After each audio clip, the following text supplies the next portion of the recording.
मैंने कहा, अम्मी मैंने लूडो में गेम में से पैसे जीते थे लेकिन मैं अब इसे वापस कर रहा हूँ। वह तो हम ऐसे ही टाइम पास के लिए खेलते हैं। फिर मेरी अम्मी कहने लगी, अब तुम लोग शर्तें लगा के खेलते हो, ऐसा खेल करो। मैंने कहा, यह बस आज लगाई थी क्योंकि अब्बा ने मुझे पैसे जो दिए थे। खैर अब मैं अपने कमरे में आ गया था और मैं यह सोच रहा था कि अगर मेरी अम्मा ना आई तो कितना अच्छा होता।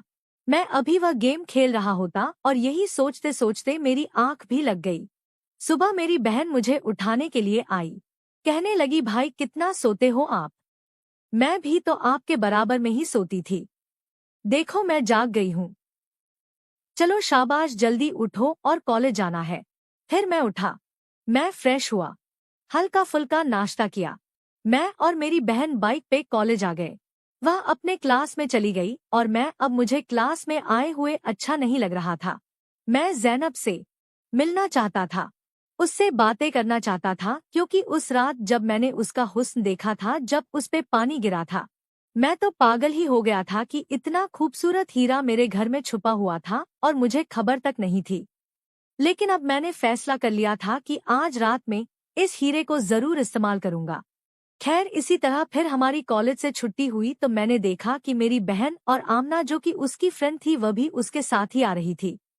तो मेरी बहन आते ही मुझे कहने लगी, भाई मुबारक हो, गुड न्यूज़ लाई हूँ। मैंने कहा, क्या हुआ ज़ैनब? वह कहने लगी, आमना और अली का ब्रेकअप हो गया है तो मैंने उसे तुम्हारे बारे में बताया है कि मेरा भाई भी तुम्हें पसंद करता है तो ये तुम्हारी गर्लफ्रेंड बनने के लिए तैयार है, इसलिए तो आई है।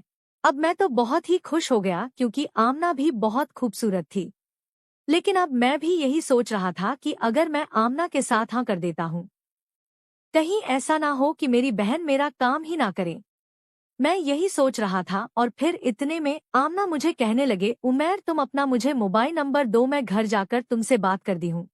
फिर मैंने उसे अपना मोबाइल नंबर दिया, बाइक पे बैठ गए और घर आ रहे थे। मेरी बहन कहने लगी, भाई आप ट्रीट तो बनती है, देखो रात को तुम मेरे साथ कर रहे थे, अब तुम्हें खुद की चीज मिल गई है ना, तो अब मेरे पास आने की जरूरत नहीं है।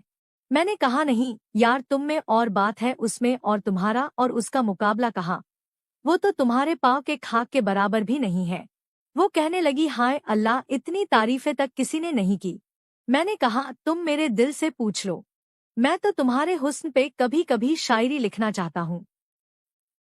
अगर तुम मेरी बहन ना होती तो यकीन करो ज़ैनब, मैं तुमसे ही शादी करता और अपनी सारी जिंदगी में तुम्हारा गुलाम बन के रहता, क्योंकि तुम वाकई ही शहजादी हो। जो भी तुमसे शादी करेगा वो दुनिया का खुशकिस्मत तरीन इंसान होगा। इसलिए तो कहता हूँ कि किसी और के नसीब में जाने से पहले मेरे नसीब जगा दो।